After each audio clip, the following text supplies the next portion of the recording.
But when this ceremony was introduced into Thailand by King Wachirawut, who was educated at Sandhurst and Oxford, served in the Durham Light Infantry, and became an honorary general in the British Army, the British king was also a Far Eastern king. In fact, he was the King Emperor of India. In Bangkok, the capital city, on a day of celebration, King Bhumibol makes his way to Thailand's central Buddhist shrine, the Temple of the Emerald Buddha. The study in his palace looks and sounds like a command post. Here he talks to David Lomax about his job as king. How do you see your duty as a king? Why do you think that Thailand should continue to have a king? It's not for me to say. I do things that I think is useful, and that's all. But are you conscious, as King of Thailand yourself, of being able to do something which you feel wouldn't be possible without a monarchy here? Well, I don't know what can be defined as king. That is a big trouble, because in my position is called, I am called a king. But my duties, if you have noticed, is not the duty of a king. It's something that is quite different or difficult to define. I do things I think that will be useful, and that is all. If you ask me what I had in mind, what the plan I had no plan. Just like I'm today, we are going to have something and we are going to do it. We don't know what the something is, but we are going to do something that is good. That is the plan or the spirit.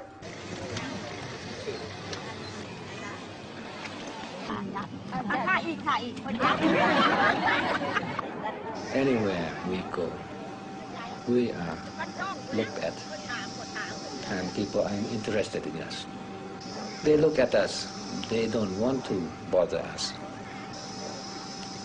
They want to know more how they eat, how they sit, how they walk. They don't look with curiosity or hostility. Kings and queens of Thailand have always been in close contact with the people, really. And they usually regard the kings as father of nation. That's why usually we don't have much private life, because we are considered father and mother of the nation. So naturally we are all the time with the people. To the king, Thailand's danger means that state ceremonial is no empty form. Speeches at the royal audience for his birthday, no mere platitudes, but expression of the struggle for survival.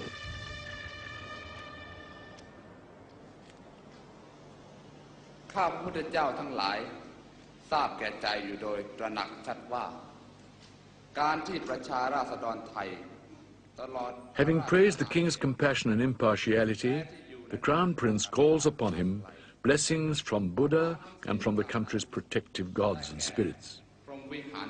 Kingship, if we have to use this word, has changed all the time, since the old times and then since the advent of founding of Bangkok, our capital.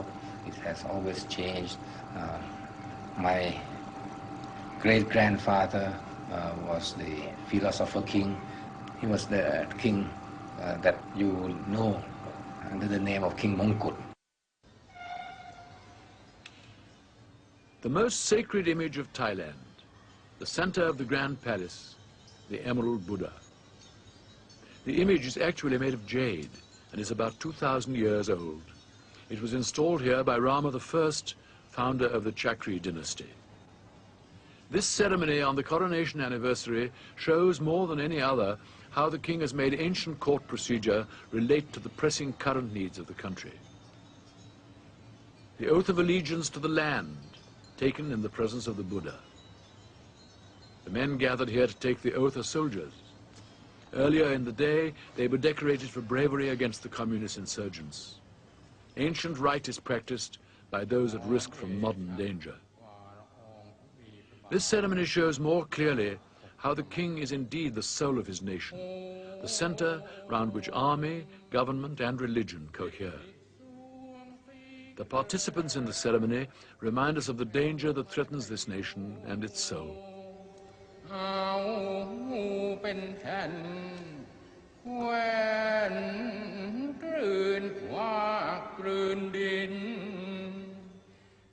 Buddhist rite though it is, there is also the typical Thai admixture of Hinduism.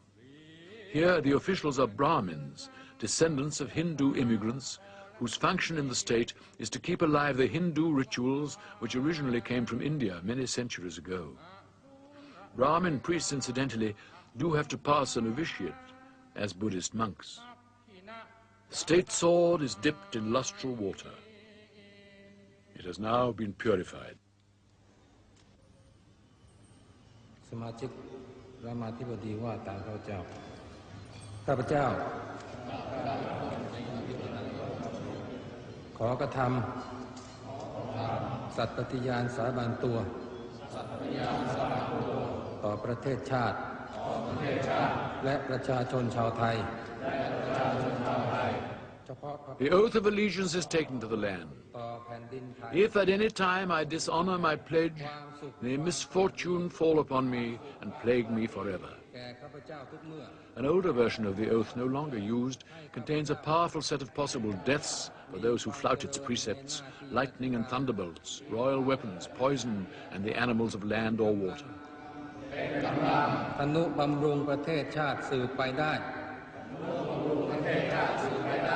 In the past, incidentally, the king did not take the oath himself. His power was godlike. That he now takes the oath is a bowing to modern notions of kingship.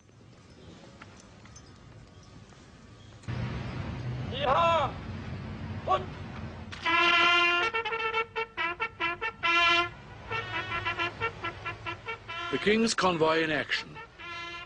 It leaves more or less every day when he's in the regions and covers about 30,000 miles a year. The purpose of these tours is always twofold. On the one hand is the improvement in the people's welfare and the development which the king achieves, and this is certainly significant. On the other hand, there is his presence as king among the villagers. Before his visit, they may feel themselves neglected. In his presence, and after he has gone, they know that they are not. The ladies-in-waiting act as social workers, taking extensive notes on every case so that each one can be followed up afterwards. This means typing up every night, and a lot of work when the court has returned to Bangkok. No previous king had ever even visited the northeast. King Bhumibol spent the first 10 years of his reign traveling very thoroughly through every district of the country so that he could see the problems in detail at first hand. This detailed knowledge now forms a base for rapidly expanding work in all kinds of development.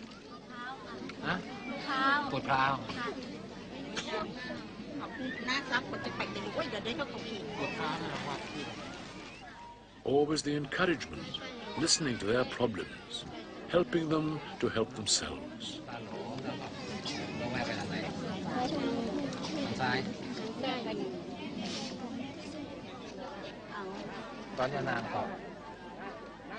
Did they have any particular problem they wanted you to? No problem. They were very happy. And I asked in what temple they were going, and they said the name, and I looked in the map. And there's a old temple here, and they did not remember the name. They seem to be very impressed with your geographical knowledge. Oh, because they are very happy when somebody comes and knows about their village. But you go everywhere with this map, I notice. It never, not this particular one, but yes, there is never a map from your hand. I try to have a map so that I know where I'm going. and they are happy when they know that the official map is the village is on their map. Are there some occasions when people live in villages that aren't marked on your map or that have the wrong name? Well, that is what happened now. What is what happened? There's a village that has no name, and I put a name on it. The King and Queen received representatives of friendly countries, both formally and informally, turning state functions into personal affairs whenever possible. I saw that blue, lovely blue. A natural part of the royal family's job is to promote the country's crafts, culture and special products, even at parties. The Queen is very much concerned to increase silk production throughout the country. And she makes a point of wearing Thai fabrics herself. This is one of the King's new dams. Irrigation is probably the aspect of development to which he contributes most. Apart from his boat with the rudderless engine, the King has designed dams and irrigation channels himself. With his quick grasp of the subject, he always makes his experts work hard. And though he seems able to master almost anything he puts his hand to, it is probably the many facets of engineering for which he has the most talent. The King carries a two-way radio with him at all times. He is said even to sleep with it. This means that he's the first to hear of any crisis. But he seems oblivious to everything as he concentrates on the job in hand.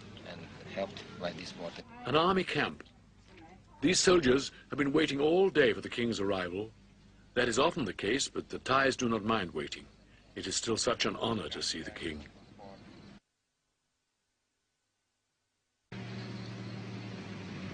Could you tell us why you think it's so important to come and inspect a military position like this, please? They have an important task to do is to keep the area safe, their territory safe, and in fact to help the people, because the people in this area is very, very poor, so poor. This is the place where it is called so-called liberated area, one of the liberated area. It isn't red anymore, but still the fact is the people are very poor still. So the soldier here helps to give them advice on how to grow their crops and how to look after their children. They are loved everywhere, the soldiers, I mean, because they don't fight with arms only, because they have been looking after the welfare of the people most. In fact, they have won the heart of the people. I think that is the right way to fight the insurgents. After the day's visible work and activities are over, the King can spend 4, 5 or even 6 hours alone in his study at night, surrounded by teleprinters, radio sets tuned into police or army frequencies and other communication devices. He debriefs himself on the day and plans tomorrow's trip. Could you explain what you're doing with these maps, please? If I see something, you see circles there, places that can be developed, and you can see a place there with a red thing there. It's a kind of so for damming and for making a small reservoir. And then when they are the engineers, the irrigation engineer, I can ask them if it is practical to do that. And sometimes they go and inspect the place and can have a survey on the spot. Why do you have all these radio sets everywhere, all these receivers, transmitters, telexes? What are they all for? Well, communication. I think that you should know that radio is for communication. I don't have television here. Now, I've heard people say that this is your personal intelligence network. I wouldn't say intelligence, but sometimes it is very useful. Sometimes when you know about the news of some disaster hitting somewhere, you can help them very quickly, and that speed is the most important factor. So that they get the news by the telex or by the radio. Most of what you hear here doesn't concern me. It's sometimes there is a murder somewhere. Sometimes I can have some news of they have caught a caravan of heroin or something like that. It is better than to listen to the broadcast or other things. When you sit here by yourself for several hours every evening, looking at your maps and listening to the radios, is that because you are a lonely man or because you need to have some time by yourself after all the public side of your life outside? That is a question that can be answered in many ways. I'm not lonely, and I have work to do, so I have to do the work. The way of doing work is to have some concentration, that is some peace, and then one can think more clearly. It is a way of preparing myself to be able to do whatever circumstances will have me to do. I gather information by listening. I gather information by looking at the maps or at reading or thinking. And then when time comes, I have the material in my head. Standing under the portraits of her predecessors, whom protocol did not allow to work as she does, Her Majesty was presented with the Ceres Medal of the Food and Agricultural Organization of the United Nations.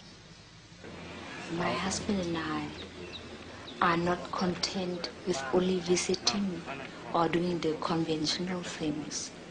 We must try to do something better than that.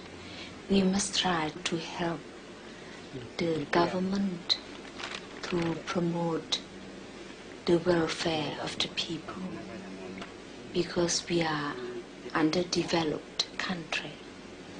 So the task of mere visiting the people as a conventional duty of head of state is nonsense.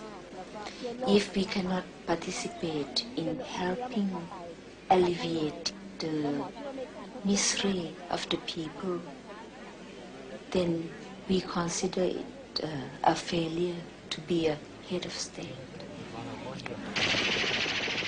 The royal family use helicopters to visit the more isolated parts of Thailand.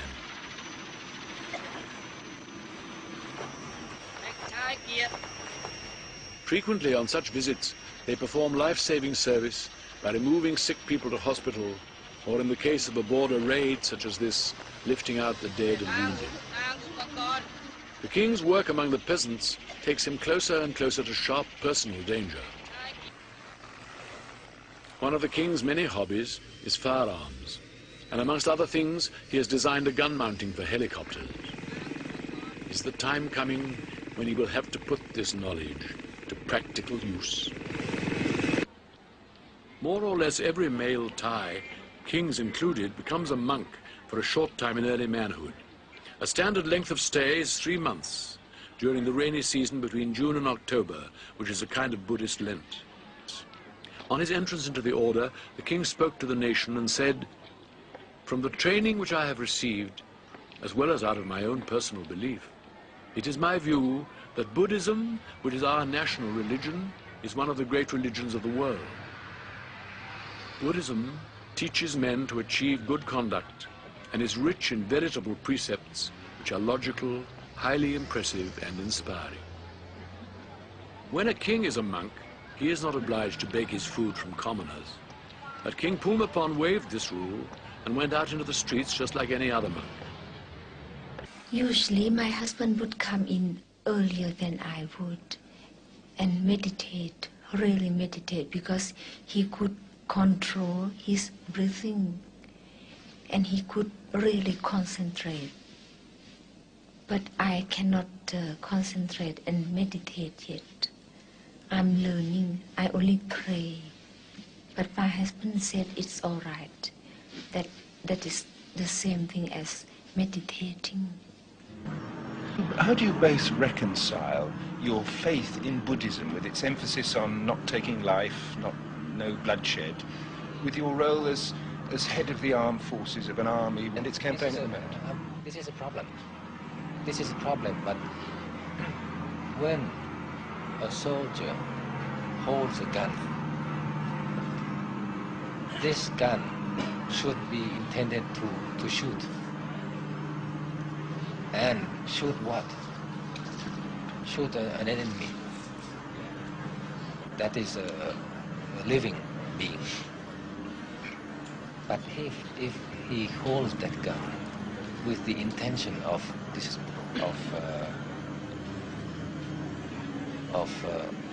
guarding, preserving his country,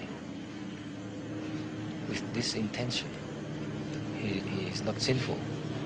And even if he has somebody who comes and it's the enemy, he must shoot. He has to shoot. Why? Because he has the intention of guarding his country, of preserving his country. And, by the way, also the religion. If the enemy comes and the country is gone, is destroyed, there's no religion and there's no good. Loving kindness is the real thing one should give to other person. To give, not to take only, to give, to love. So that's the reason my husband and I can work year after year, day after day, without being ill. But we know that when it's time to die, nobody can escape.